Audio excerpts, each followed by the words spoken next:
अगर कोई contract telephone के यूज करके हुआ जा रहा है या फिर टेलीकम्युनिकेशन की मदद से किया जा रहा है, तो ऐसे केस के अंदर एज एन एडवोकेट यानी वकील होने के नाते आप अपने क्लाइंट को रिलीफ कैसे दिला सकते हैं, सिर्फ एक छोटी सी बात समझकर। क्योंकि आजकल आप सभी लोग जानते हैं कि सारी चीजें अब ऑनलाइन हो गई हैं। लोग जो है अपनी दुकान पर बैठे हुए ऑर्डर करते हैं कि भाई आपके पास ये माल अवेलेबल है, इस रेट पर है, अगर है तो मेरे को आप इस दुकान पर डिलीवर करा दो और आपको जो पेमेंट है वो ऑनलाइन ट्रांसफर हो जाएगी। अब ऐसे केस के अंदर कोई यहां पे ब्रीच ऑफ द कॉन्ट्रैक्ट करता है, यानी कि जिस क्वालिटी का माल मंगाया था ऑनलाइन के यूज करके यानी कि टेलीफोन के थ्रू, और वो क्वालिटी का माल कस्टमर की तरफ ना नहीं पहुंचता है, तो ऐसे केस के अंदर वो जो कस्टमर है जिसको परेशानी फेस करनी पड़ी है, तो वो कहां पर जाता है कोर्ट के अंदर, कौन सी जगह पर वो केस फाइल करेगा? उस जगह पर जिस जगह पर उसने फोन मिलाकर अपना कॉन्ट्रैक्ट बनवाया था, अपना माल बनवाया था, उस जगह पर जाकर केस फाइल करेगा, या फिर जहां पर उसकी दुकान है, जहां पर उसने बैठे हुए ऑर्डर किया था, वहां पर वो जो है अपनी जगह पर कोर्ट में केस फाइल करेगा? तो ये जो इशू है आजकल बहुत ज्यादा आ रहा है, और अपने एज एन एडवोकेट जो नए नए वकील होते हैं, जो नए एडवोकेट्स अपनी प्रैक्टिस चालू करते हैं, तो वो इन छोटी सी बात को समझकर अपने क्लाइंट्स को कैसे रिलीफ दिला सकते हैं और एक अच्छी पब्लिक के अंदर अपनी इमेज बना सकते हैं कि भाई ये वकील साहब जो हैं अभी नए नए आए हैं लेकिन ये कॉन्ट्रैक्ट के केसेस बहुत अच्छे डील करते हैं। तो ये छोटी छोटी बातें अगर आपको समझनी है तो आप इस चैनल को जरूर जुड़े रहिए और आप वीडियो शुरू से लेकर एंड तक जरूर देखिएगा, क्योंकि ये बारीकी आपको कोई भी नहीं बताएगा। सब बोलेंगे कि भाई आप इस किताब में पढ़ लो या फिर कॉन्ट्रैक्ट का एक्ट पढ़ लो, लेकिन जो प्रैक्टिकल के अंदर बारीकियां समझने वाली होती हैं ये आपको खुद कोर्ट के अंदर प्रैक्टिकल तौर पर समझनी पड़ती है, और ये इतनी अच्छे से समझ में आती भी नहीं है जब तक आपको कोई गाइड करने वाला ना हो, आपको बिठाकर एक पर्टिकुलर पॉइंट आउट करके समझाने के लिए कोई आपको मजबूर ना करे। तो इसीलिए मैं इस वीडियो के अंदर अभी आपके सामने शुरू से लेकर एंड तक आप जरूर देखिएगा। आपको कॉन्ट्रैक्ट के केसेस के अंदर जैसे छोटी छोटी जो दिक्कतें आती हैं और आने वाले टाइम में जरूर आएंगी, क्योंकि अब ऑनलाइन का जो दायरा है वो बढ़ता ही चला जाएगा। आपको केसेस बहुत सारे आएंगे और ये इशू जो है एक आम जनता हर कोई फेस करता ही करता है, और आप अगर इन चीजों में भी एक्सपर्ट बन जाओगे तो आप अपने कैरियर को बहुत अच्छा बूस्ट अप कर सकोगे। सबसे पहली बात इसके अंदर हमने जो बात करेंगे टेलीफोनिक कॉन्ट्रैक्ट्स के रिगार्डिंग, कि ये छोटी सी बात आपको समझनी है, उससे ही आप अपने क्लाइंट को आराम से डील कर सकोगे और उनको रिलीफ दिला सकोगे बिल्कुल जो वो चाहते हैं, जिनके साथ परेशानी उनको फेस करनी पड़ी है। जो फेक लोग जो हैं नकली माल जो है डिलीवर कर देते हैं, और जो कस्टमर होता है एंड में उसको भाई इतनी ज्यादा परेशानी झेलनी पड़ती है। सबसे पहले आपको एक केस का नाम मैं बताऊंगा जब आप कोर्ट के अंदर अपीयर होगे, और ये केस जब आप अपनी प्लेंट के अंदर फाइल करके उनको कोर्ट जज साहब को समझाओगे कि ये देखो भाई जज साहब, इन्होंने सुप्रीम कोर्ट ने भी ये केस के अंदर ये बात बोली हुई थी, तो आपके फेवर में 100% 5 मिनट के अंदर ही आपके फेवर पे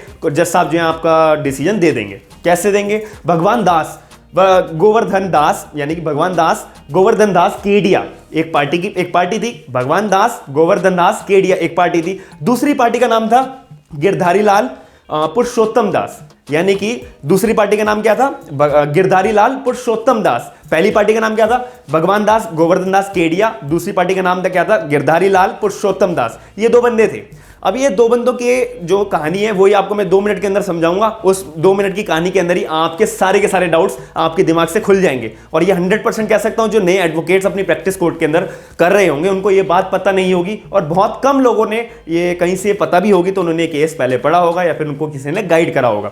क्या बात आई थी इसके अंदर? गिरधारी लाल जो है वो अहमदाबाद के रहने वाले थे, ठीक है, गिरधारी लाल जो है अहमदाबाद के रहने वाले थे। दूसरी बात, भगवान दास जो है वो खेमगांव के रहने वाले थे। गिरधारी लाल जो है अहमदाबाद के रहने वाले थे, दूसरी बात, और जो भगवान दास थे वो खेमगांव के रहने वाले थे। अब कहानी क्या थी इसके अंदर? गिरधारी लाल ने जो है फोन करा भगवान दास को कि भाई तुम्हारे पास ये क्वालिटी का माल है। भगवान दास ने बोला हाँ जी हैगा मेरे पास, आप बताओ कितना क्वांटिटी में आपको माल चाहिए। गिरधारी लाल ने जो है भगवान दास को बोल दिया अच्छा भाई तुम मेरे को इतना माल इस तारीख को इतने रुपए में मेरे को भेज देना। अब इसके अंदर इतनी बात हुई। अब भगवान दास ने बोला ठीक है भाई मैं इस तारीख को इतने रुपए में और इस क्वालिटी का माल तुम्हारे को अहमदाबाद में भेज दूंगा। ये बात कहां का हो रही है?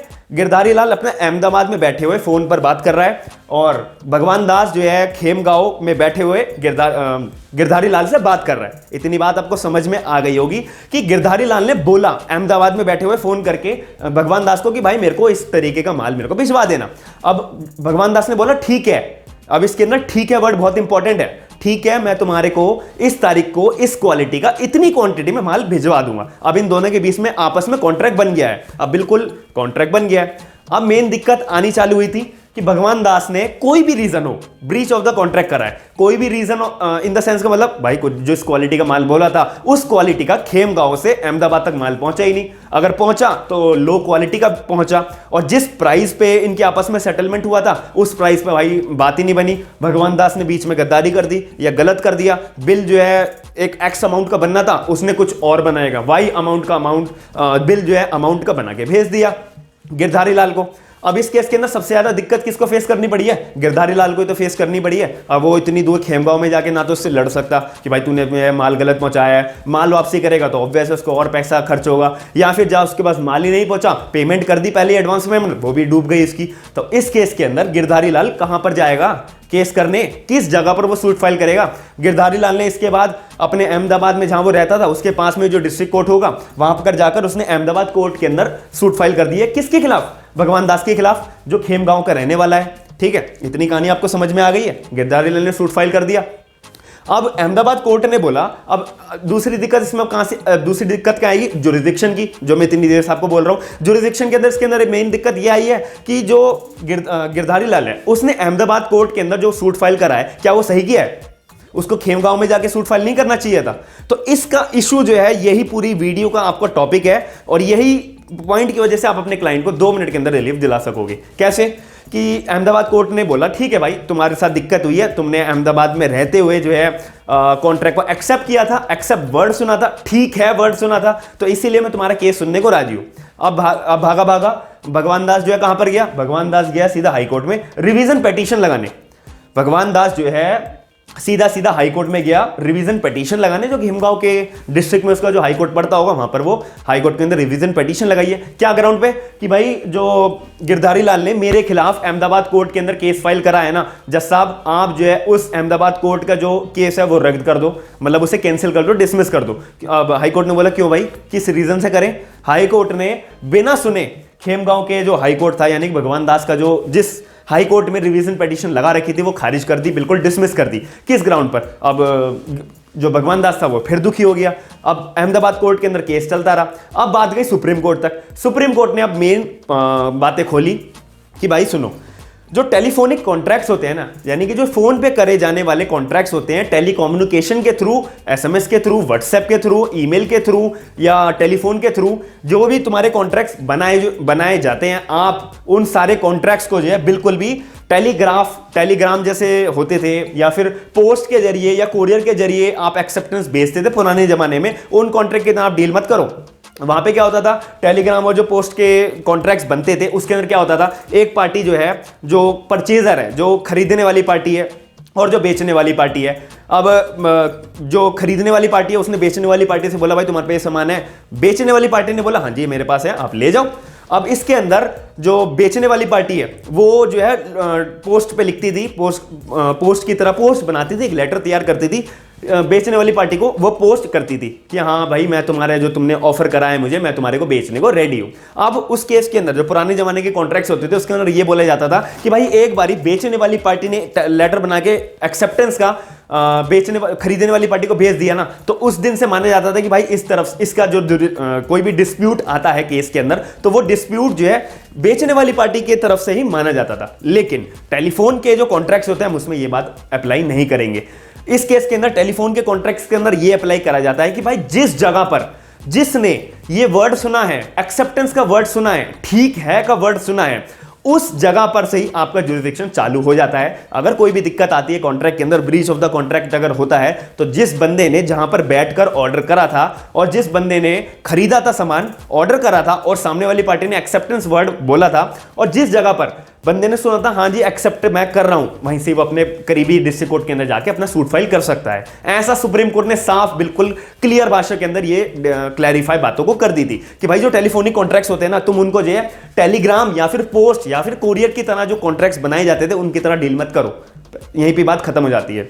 अब फाइनल बात सुप्रीम कोर्ट की जब बात पहुंची थी, सुप्रीम कोर्ट ने बोला था, supreme Court held that contracts of telecommunication becomes complete at a place where the word acceptance is heard। ये मैंने साफ साफ यहां पे लिखा हुआ है। Supreme Court held that contract of telecommunication becomes complete at a place where the word acceptance is heard, जहां पे एक्सेप्टेंस का वर्ड सुनाई दिया गया है। अब सुनाई किसको दिया गया था? गिरधारी लाल को तो सुनाई दिया गया था। गिरधारी लाल कहां पे बैठा हुआ था? अहमदाबाद के अंदर ही तो बैठा हुआ था। तो इसीलिए जो भी डिस्प्यूट आता है जुरिडिक्शन के मुताबिक कि भाई अगर सामने वाली पार्टी जो है ज्यादा क्लेवर बनती है, ज्यादा ही शातिर बनती है कि मैं कोर्ट के अंदर ये ग्राउंड लाकर केस को जो डिसमिस ठहरा दूंगा, तो उस केस के अंदर एज एन एडवोकेट, एक वकील होने के नाते आप कोर्ट के अंदर साफ साफ ये केस लो बताओ, जज साहब को बताओ कि जज साहब ये देखो, इसके अंदर साफ साफ लिखा हुआ है कि टेली कम्युनिकेशन के जितने भी कॉन्ट्रैक्ट्स होते हैं हम उनको जो है पोस्ट की तरह और टेलीग्राम्स की तरह या फिर कोरियर की तरह बिल्कुल भी डील नहीं करेंगे। जज साहब आपकी ये बात सुन के 100% कन्विंस हो जाएंगे और आपका वहीं पे केस सॉल्व हो जाएगा और आपके फेवर में जजमेंट आ जाएगा। तो मैं उम्मीद करता हूं कि आपको पूरी वीडियो के अंदर जो मैंने एक छोटा सा केस लो है और ये बारीकी जो बात जानने वाली है कि जहां से एक्सेप्टेंस का वर्ड जिस जगह पर सुनाई दिया जाता है, जिस भी पार्टी को सुनाई दिया जाता है, उस पार्टी जो है सीधा जाए कोर्ट में, अपने करीबी डिस्ट्रिक्ट कोर्ट के अंदर केस फाइल कर दे सामने वाली पार्टी के खिलाफ कंपनसेशन के लिए। बात खत्म। तो ये मैं उम्मीद करता हूं कि आपको इतनी बारीकी से कोई भी बात नहीं बताएगा और मैं 100% दावे के साथ ये बात कहता हूं। अगर आपको ऐसी वीडियोस, ये मैंने नया एक कॉन्सेप्ट चालू करा है अपने चैनल के ऊपर, अगर आपको ये वीडियो पसंद आती है तो आप प्लीज इस वीडियो पे ज्यादा से ज्यादा व्यूज और लाइक्स शेयर जरूर करिएगा, ताकि मेरे को मोटिवेशन मिलेगा कि मैं ऐसे कॉन्सेप्ट लेकर आता रहूं और प्रैक्टिकल एक टॉपिक लेकर आता हूं, जिससे आपकी भी गाइडेंस बढ़ेगी, आपकी भी नॉलेज बढ़ेगी और आपकी भी सोचने की क्षमता बढ़ेगी कि भाई ऐसे भी चीजें हो सकती है कानून के अंदर। तो मैं आशा करता हूं कि आपको वीडियो पसंद आई होगी। आप वीडियो को लाइक जरूर करिएगा, शेयर जरूर करिएगा और मेरे चैनल को सब्सक्राइब जरूर करिएगा। थैंक यू, धन्यवाद।